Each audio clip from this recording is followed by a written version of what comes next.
Hey, what is up, everybody? Welcome to the Guilty as Charged podcast. My name is Steven, and I am the host, as always. And joining me is my guy, Tyler. Tyler, what's up, man? How you doing tonight? Junior Colson, everybody, he's fine. Thank you so much in the chat. I think it's Landon for saying that Junior Colson has a season-ending injury. I hope it's not that, but so far we do not know that it is that. He just walked out the field during OTAs. I'm sure it's precautionary. Yeah. No official update for Junior Colson's injury. Definitely felt like football is back today. Obviously they're going to be on OTAs for like the next couple weeks, and then they're going to be on a break, and then they'll have mini camp, and then they'll move on. So this is obviously an important week for the Chargers. First week of OTAs.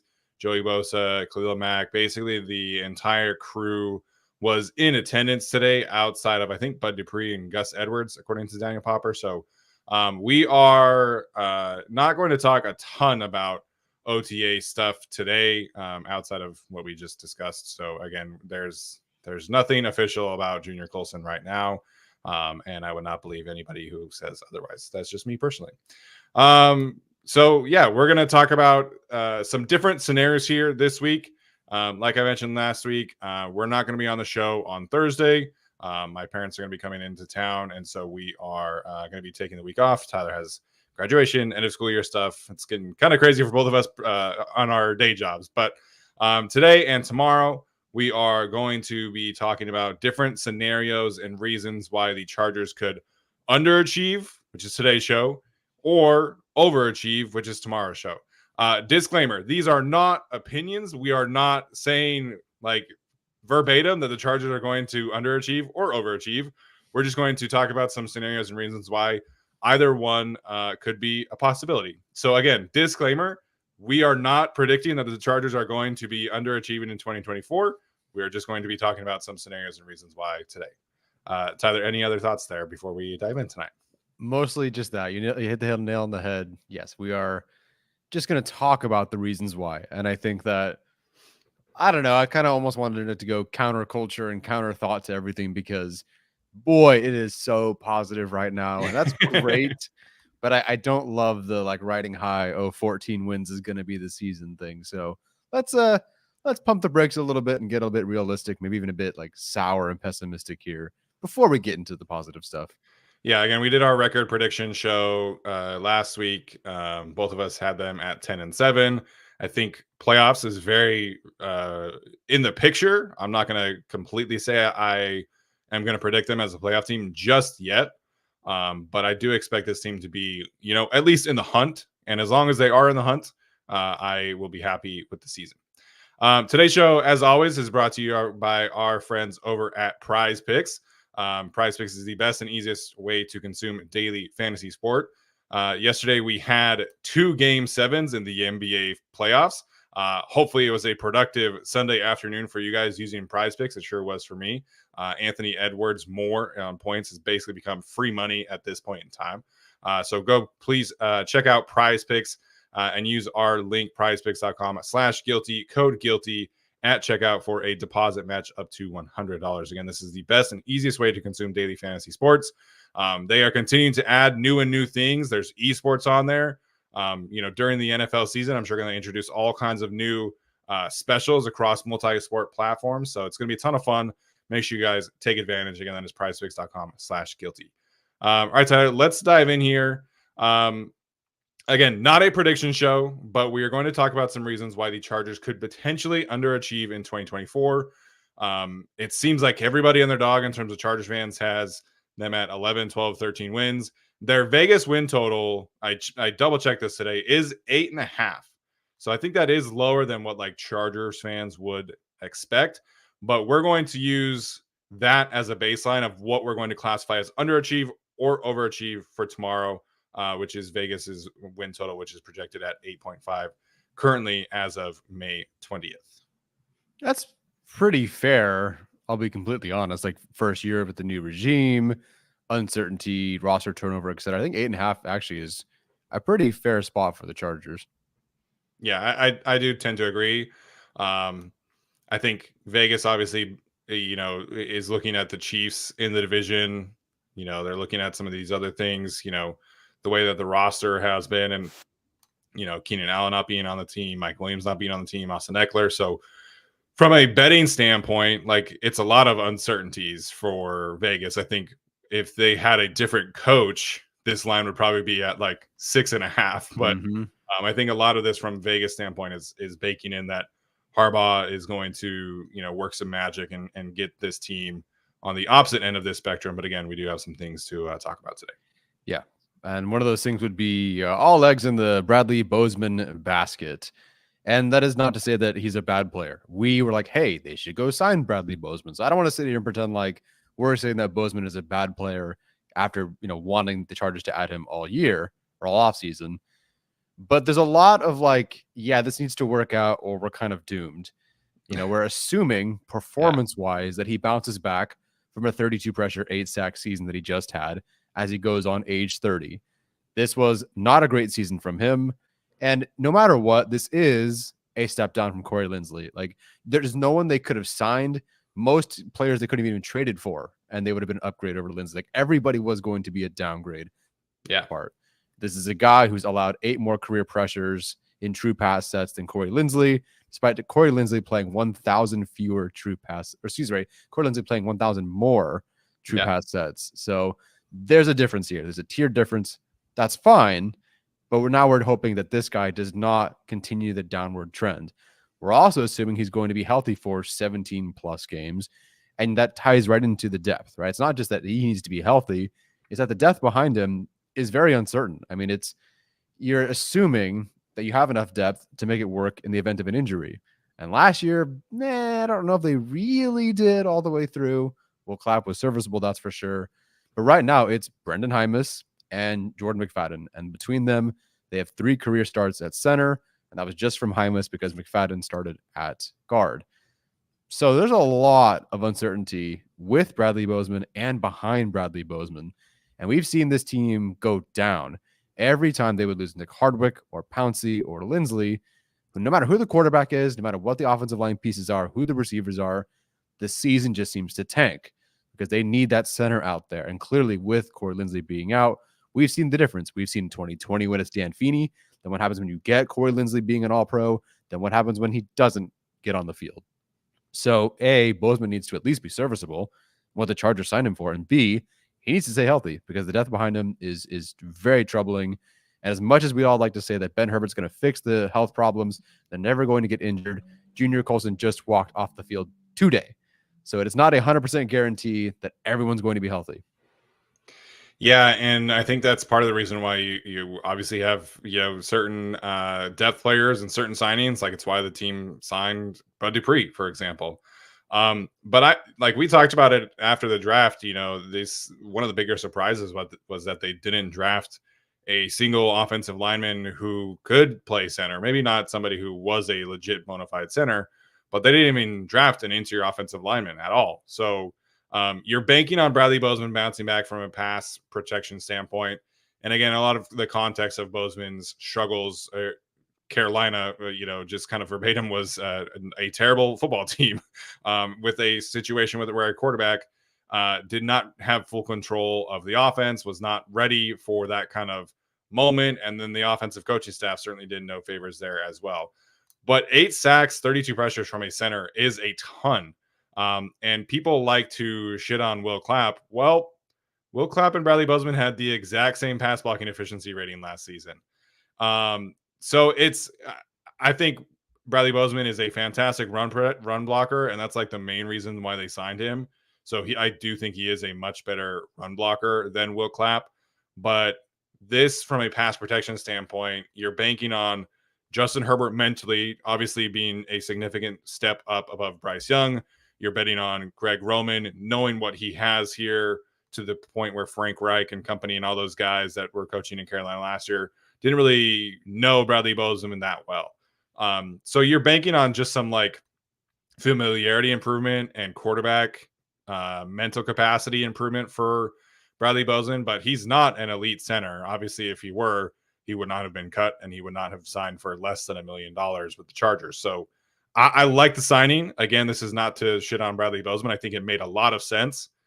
But to me, this is more about the depth and lack thereof behind Bradley Bozeman, because if anything goes down or if he struggles again, they don't really have any other options. Like, I think it's just kind of this is one of my biggest gripes with the way that Joe Ortiz has gone about the offseason. I think outside of a couple of things here, nitpicking wise, which is totally what this is, he's had an awesome offseason. But if anything happens to Bozeman, you're in like center four territory. Like Brendan Hymas, I don't know how many legitimate backup jobs he could have around the league. So it's just kind of a weak spot for the team right now. Yeah, it really is. And I guess we can jump into the next thing here about the guard Yeah. spots.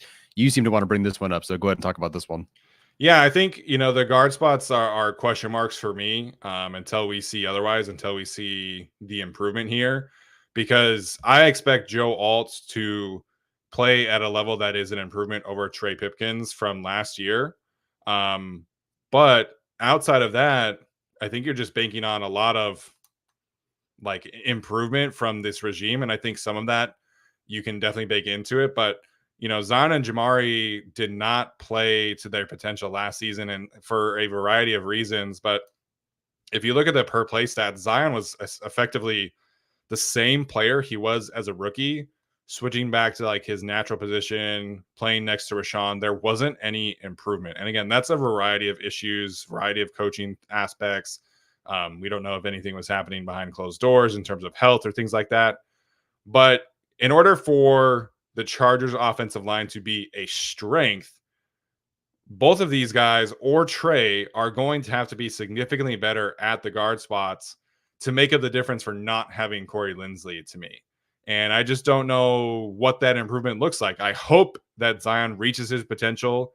Obviously, anybody listening to this show knows how I felt about Zion, the draft prospect. I believe that this regime can get him right, but we don't know yet. Like it's still a question mark. And Jamari, it's a question mark. Trey Pipkins has never played guard. It's a question mark. And then the depth behind those three, again, you're talking about Jordan McFadden, who was up and down last season, or an undrafted free agent, Willis Patrick and Carson Barnhart. It's just like there's not a lot of depth in the interior here that I feel great about. It's why I wanted them to draft somebody. It's why I wanted them to go sign somebody.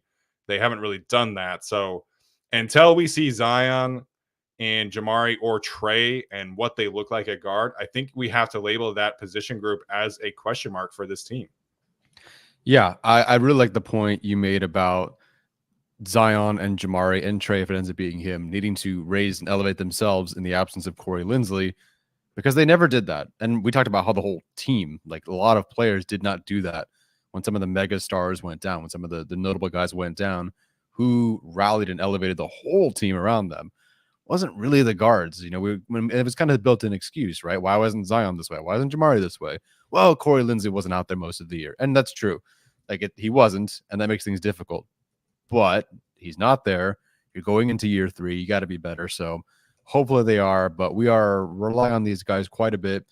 The lack of a draft pick along the interior offensive line is feeling a bit like tight end from the previous year. Now, that was considered like one of the best tight end drafts ever. Well, it seems like it. Obviously, there's a lot of great tight ends from that class. And I don't know who you don't draft, right, to take one of these interior offensive linemen, but they needed one in a very good interior offensive line class, and in particular center, I think, and they didn't. And so now I'm concerned. With that said, I do believe in this coaching staff. It's Jim Harbaugh. We talked all freaking offseason about how the trenches are going to be the number one thing, the Joe Moore award, blah, blah, blah, blah, blah. But again, it has to happen. Like, I believe it's going to happen, but I don't know for sure. It has to actually happen. And I hope it does. Yeah. And again, there's a lot of reasons that could be leading to a lack of development, right? It's coaching, it's offseason stuff, it's whatever.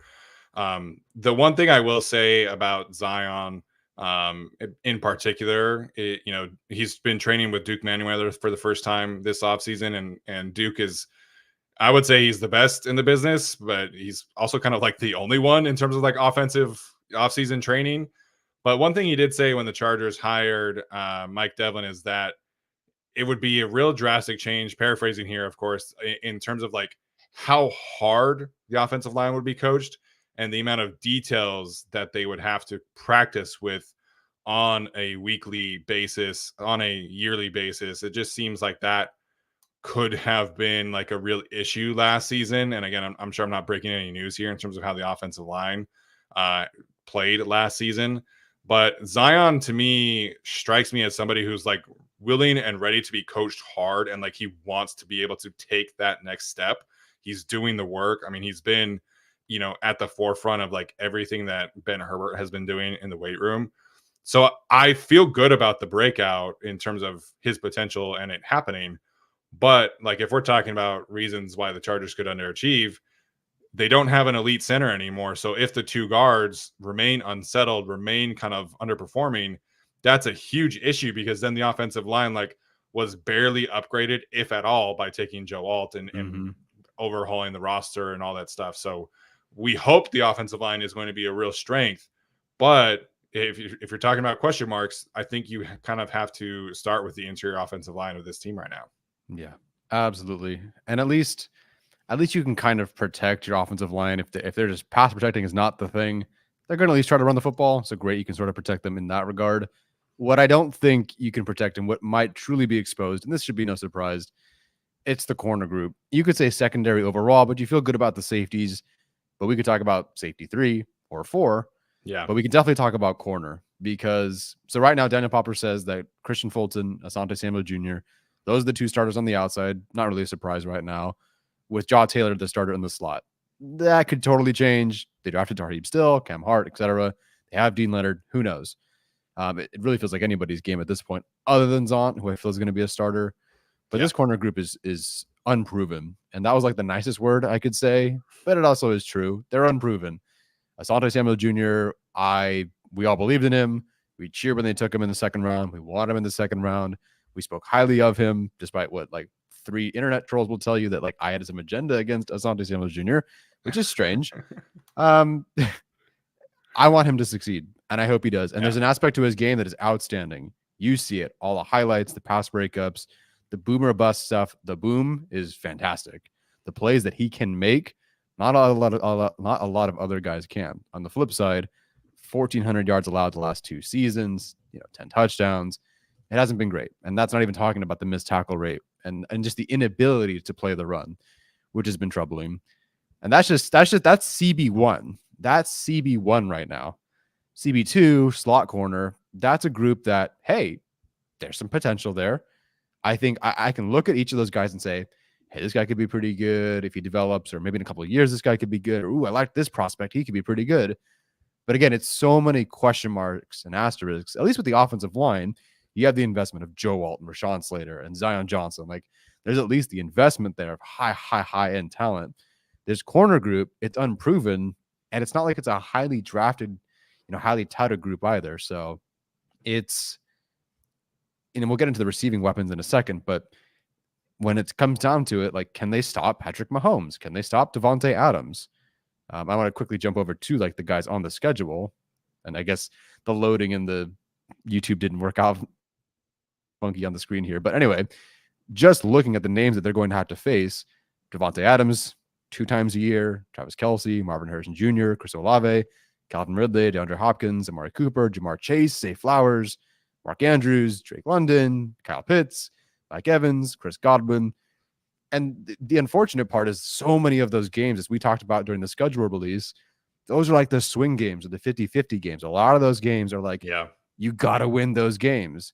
So when it comes down to it, when you're playing Tampa Bay and you got to win that game to sneak into the postseason later-ish in the season, who's stopping Mike Evans? Who's stopping Chris Godwin? I don't know. I really don't know yet.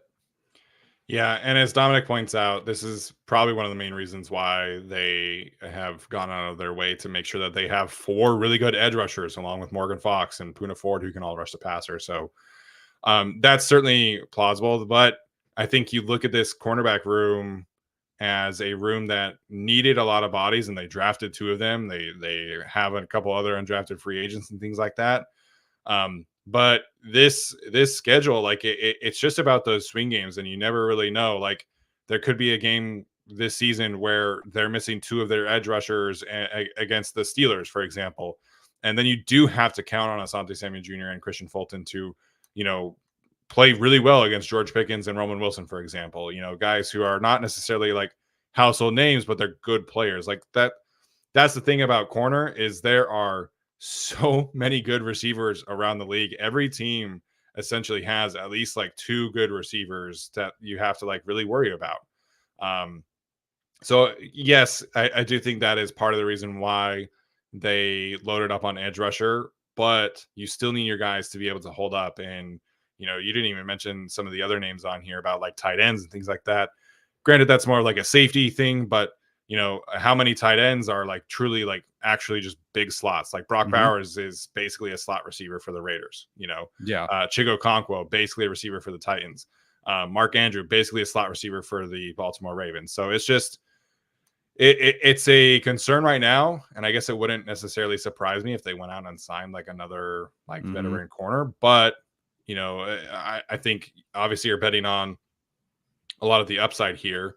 Asante Samuel Jr. has 22 pass breakups over the last 2 seasons and 6 interceptions. Like the ball production is outstanding. It's just the consistency aspect of thing. And Christian Fulton, he was a top 15 pick for a reason. He was a great prospect coming out of LSU, but it's the consistency aspect of things. So can this coaching staff get the most out of this cornerback room? That remains to be seen. And I think that's really why this is one of the question marks on here. Yeah. And okay, let's say Derwin James is your solution to that player in the slot. All right, Derwin James, you'll come up, you'll cover this guy in the slot. Great. Who's safety 3? Who's covering the other receivers? Who's covering the other tight ends? Like, yeah, there's just so many problems in this secondary. If you move Derwin James and devote him to something that's not just playing safety and doing some other things, you want him to cover a receiver, then safety 3 is exposed. So I guess this could have been DB group, but at least the starters you feel good about. This trio of starters right now, I don't feel great about. And I can't just hype up the defense because of Jesse Minter and the edge rushers. Like, we got to talk about these DBs and their unprovenness. Again, think they can do well, think that they can improve, but we got to see it. And again, if it collapses and 1 or 2 of these pieces of the 3 do not work out, that's why the Chargers underachieve. They just can't stop anybody. Yeah, and Steve Klingscale did talk about, they might view Asante as a 3rd down nickel and Jasir Taylor or Tareem Still as like an early down nickel. So they might be doing like the whole like run defense nickel, pass defense nickel again, which like I think is smarter than just like playing a nickel who's not great all around. But at the same time, like the teams picked up on that when the Chargers were trying to do the whole Jasir Taylor thing at the end of 2021.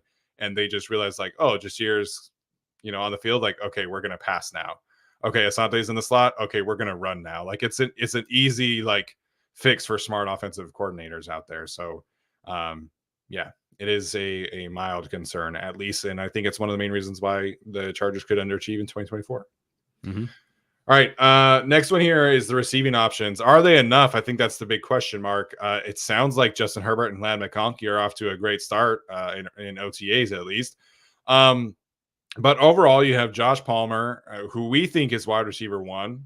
We'll see, how that works out in training camp and things like that. But for now, I think you have to include him as wide receiver 1. Ladd McConkey, wide receiver 2. Quentin Johnson, wide receiver 3 with a question mark. And then wide receivers 4 through 7, we have DJ Chark, Brendan Rice, Cornelius Johnson, and Darius Davis. That's kind of how we see it right now. Again, it's May. We'll see kind of what happens out in training camp. The Chargers' best receiving tight end is Hayden Hurst. Second would be Donald Parham. Best receiving running back, I don't really know. I put Isaiah Spiller question mark because like in my head, I pictured J.K. Dobbins as like a more adept receiver, but then I went and looked, and his career high in receiving yards in the NFL was like 125 yards. So he's never really been a receiving running back. It's certainly not Gus Edwards. So I think this is probably a Kamani Vidal situation, or maybe Spiller or Elijah Dotson reserve, but they don't really have like a legit bona fide wide receiver running back. So the biggest question mark here is what happens if the Chargers get into a shootout, and is the receiving options here enough to, get them over the hump in that specific game? Yeah, unfortunately, they're going to get into some of those because the corner group isn't that great. Or just, hey, they're playing the Chiefs and they're playing great Devontae quarterback Adams. Play can do that to you. Yeah, unfortunately, you're just like, you're going to have to throw the ball at some point. As much as you'd like to run it, they're going to have to throw it. And we'll talk about the coordinators in just a bit.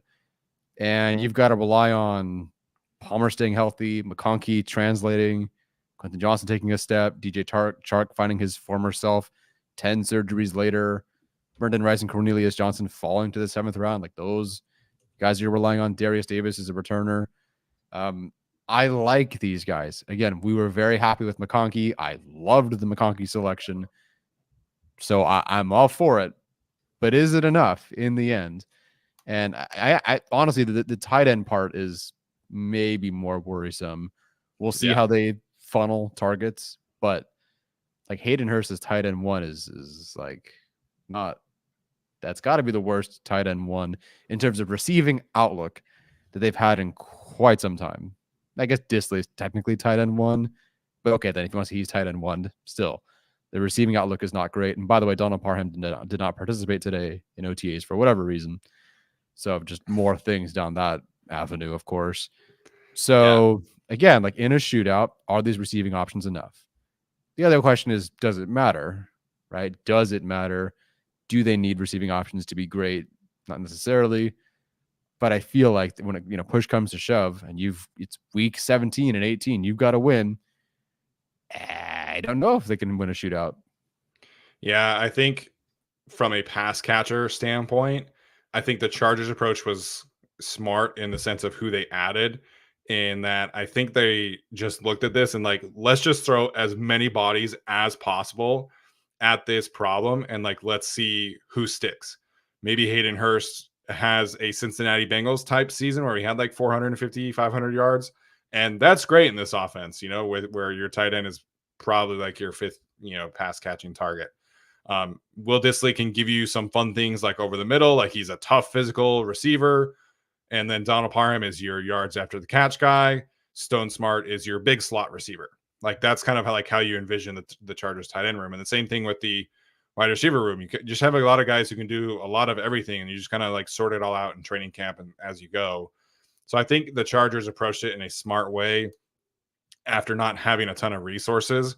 But this is why I wanted to do this show, and I'm glad that Tyler, had this idea, is because this roster, I mean, we're talking about 3 particular position groups that it's going to take a couple of years for Jim Harbaugh and Joe Ortiz to get the rooms the way that they want them. Like these rooms are not set in stone for the long term. These are what they have to roll with in 2024. And I think it's all kinds of lends itself towards some real question marks for the season. Mm-hmm. Yeah, as the chat points out, Palmer is underestimated. I think even Ladd is underestimated, and I do like those guys more than maybe the general consensus. But yeah, is it enough? I don't know yet. Does it have to be this year? I don't think it has to be, but you'll see some games where they just, let's say that Chiefs get the ball first, they score, or Tampa Bay, they get the ball first, they score. Chargers punt the first time. Oops. Tampa Bay returns it for a touchdown on a punt return. Now you're down 14. All right, you winning that game? Are you going to go out and win that game? Is your defense going to hold with the corners they have? Can you go out and put up 17 pretty quick to win? And that's at minimum. I don't know, man. But we'll see. We'll find out pretty quick, right? The balance between having to cover, having to score against the Raiders. But yeah, it's a fine group. It's not a great group. Not yet. Yeah, I think, and we can definitely dive into a lot of this tomorrow, but the Chargers are going to rely heavily on game script being in their favor. And that's not a bad way to go about the first year of a competitive rebuild or a retooling or whatever word you want to use. I think it's a smart bet to use. But there are going to be games that they have shootouts in. I mean, going back to this list, like, we're talking about these quarterbacks here. Mahomes, we know what Kyler Murray can do in any given moment with Marvin Harrison Jr. now. I know people like to make fun of Derek Carr, but he's a good quarterback. Maybe Will Levis is just on a hot streak and he goes off. He just goes crazy with Calvin Ridley and DeAndre Hopkins. I wouldn't count too much against for the Browns quarterback room, but maybe that's the one primetime, Mr. Predator game comes back to his former self.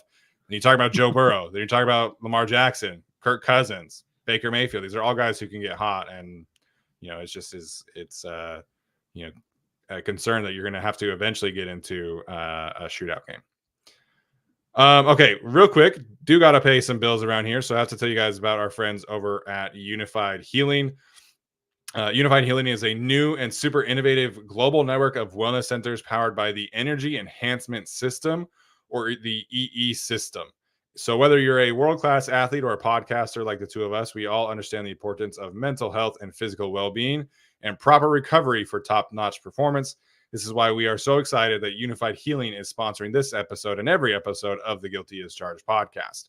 This technology promotes wellness, deep relaxation, purification, and rejuvenation. So, whether you're here in Fresno or in Orange County or hundreds of other locations across the globe, access to a unified healing center is easy and affordable. If you're interested in experiencing the EE system for yourself, please go to unifiedhealing.com/guilty to learn more and find the nearest center by you. Again, that is unifiedhealing.com/guilty for increased mental health and recovery. Appreciate Unified Health for supporting this show of the Guilty as Charged podcast. Yeah, as the current reigning champion for Best Teacher to Talk to award, I got to say, Hey. like, woohoo, hang it on the wall next to my diplomas. No, I'm very proud of it.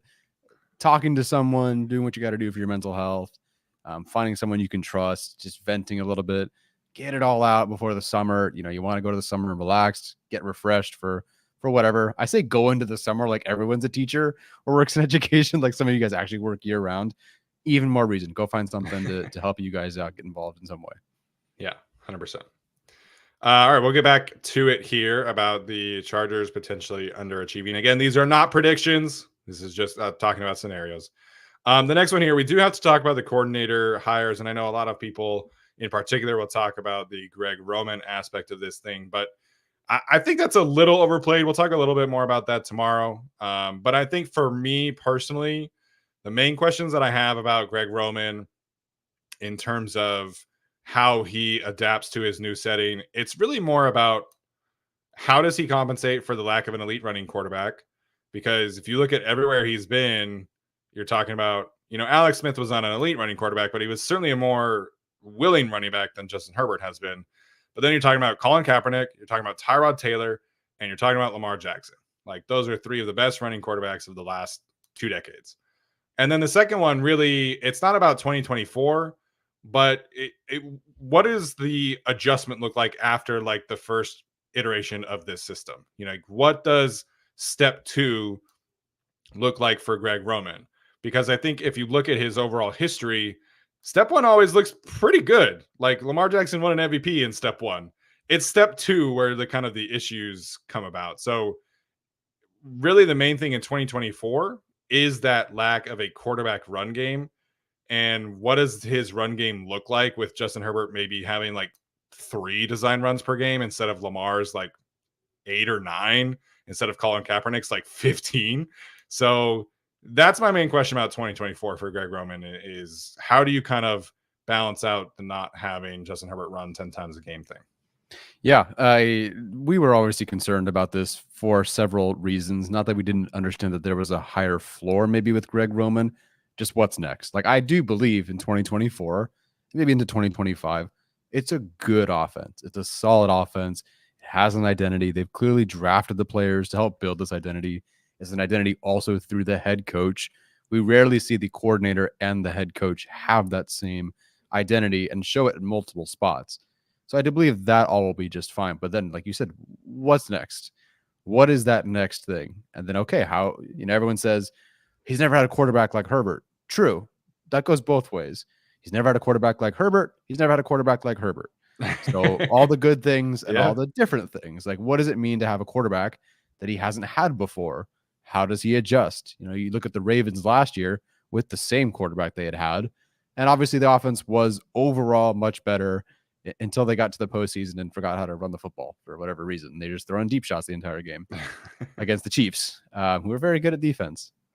I just, what is the next thing for Greg Roman? And honestly, how does he operate without Mark Andrews?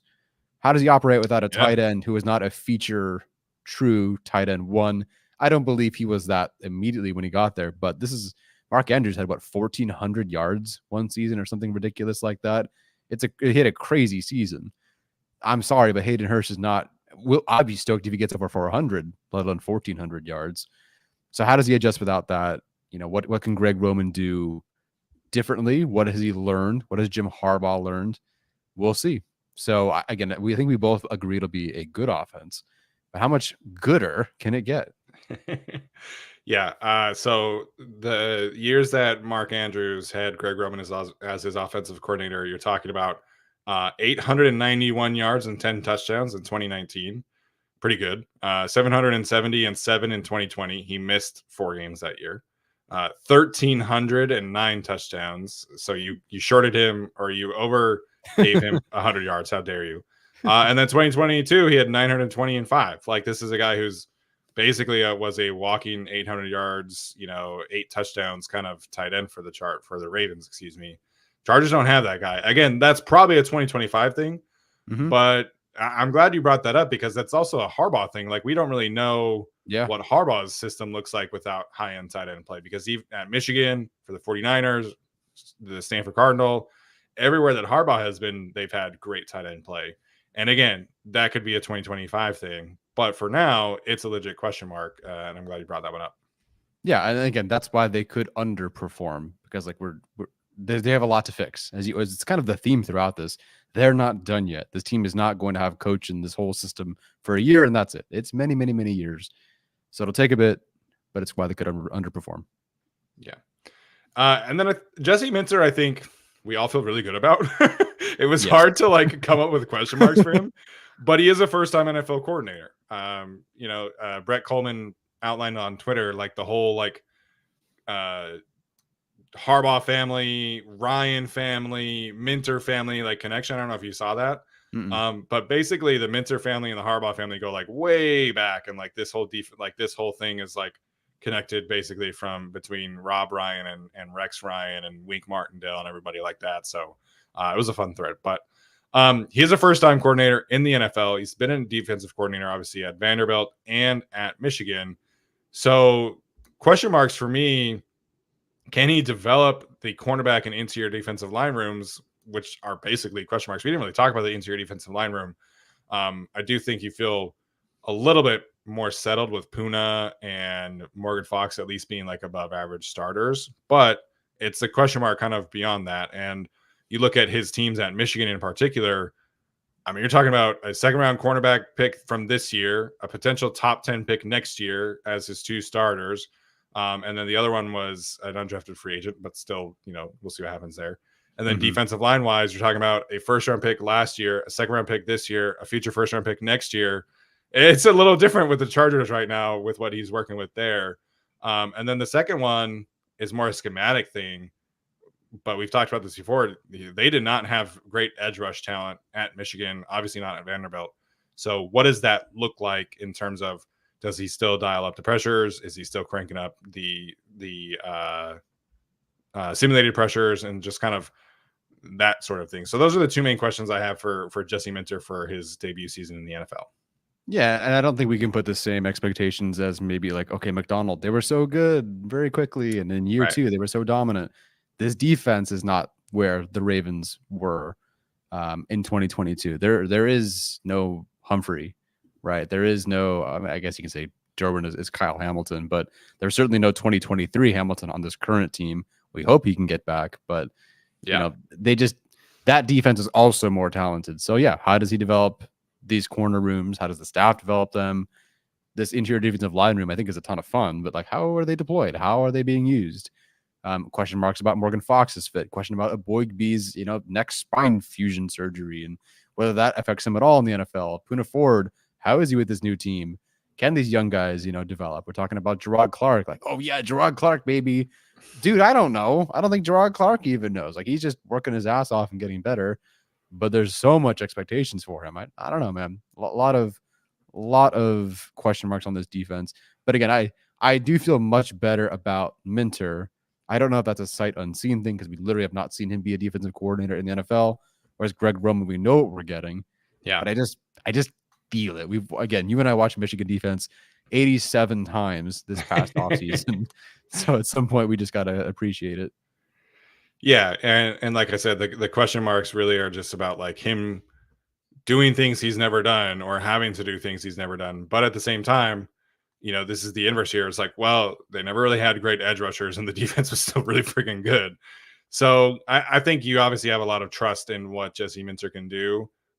You've got to be able to adapt it to the NFL, but well, it is his first season as an NFL defensive coordinator, and sometimes that just doesn't go as smoothly as you think. I think we all believe that it's going to go pretty well for him. Certainly not expecting an elite defense, but sometimes the really smart guy who has a great resume doesn't always work out in the NFL. Yeah, unfortunately. All right, last one here for again laying out question marks why the Chargers could potentially underachieve. This was from Warren Sharp, and I think this was a good way to look at the Chargers schedule in particular, the challenges that come with the Chargers schedule. I think, myself included, we're all looking at the games and the future win-loss record and the strength of schedule being like an advantage.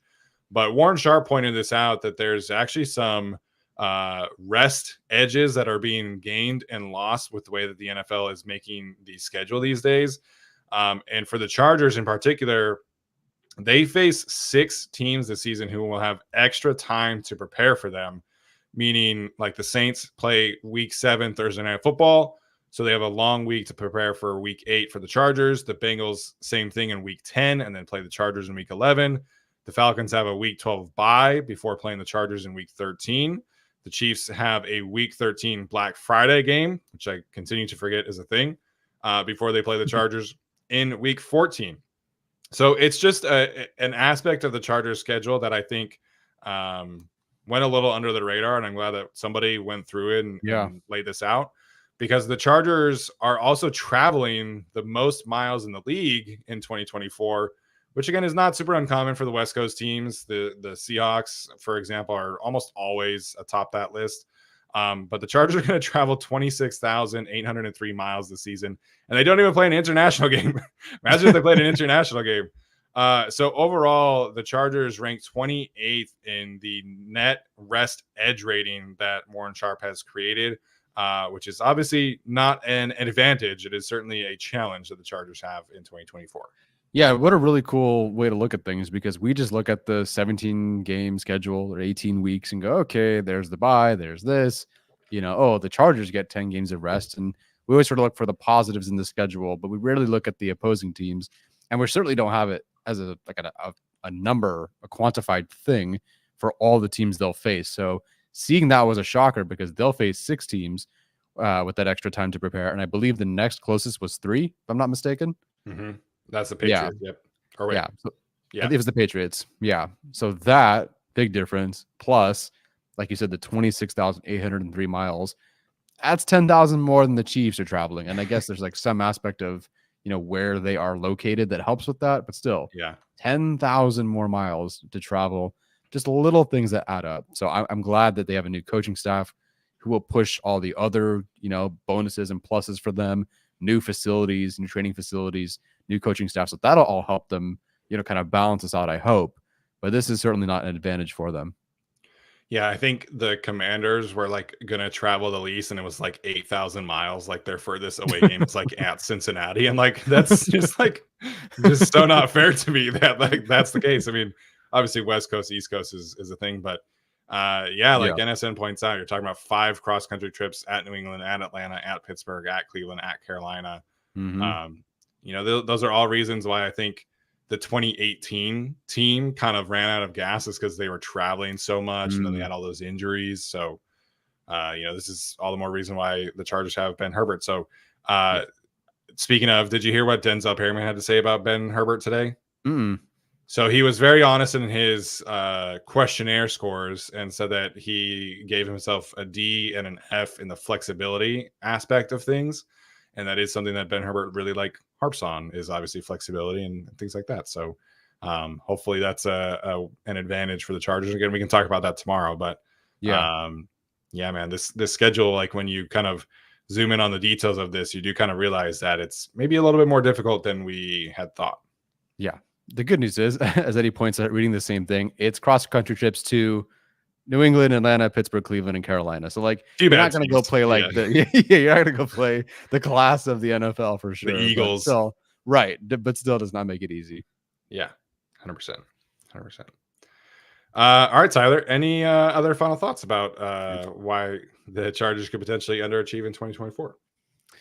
No, I think that was a good core group into it. There's maybe some other stuff we can get into, but I think that was a good look at some of the things that maybe have been discussed, but either overlooked or we just kind of like, haha, we'll worry about it, cross that bridge when we get there.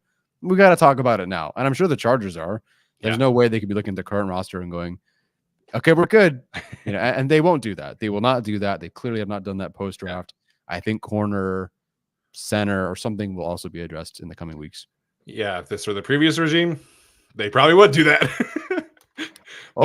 Yeah. So I mean, last year, the Ravens made like 5 key signings for them before training camp, and all 5 of those guys ended up like starting games for them, playing well. So again, this is part of the reason why we wanted to do this exercise, is to see maybe where the Chargers roster really needed to get to between now and the season, and to show that it really is an incomplete aspect of things. So again, today's episode was not a prediction. We are not predicting that the Chargers are going to underachieve, but we wanted to highlight some potential reasons why they could.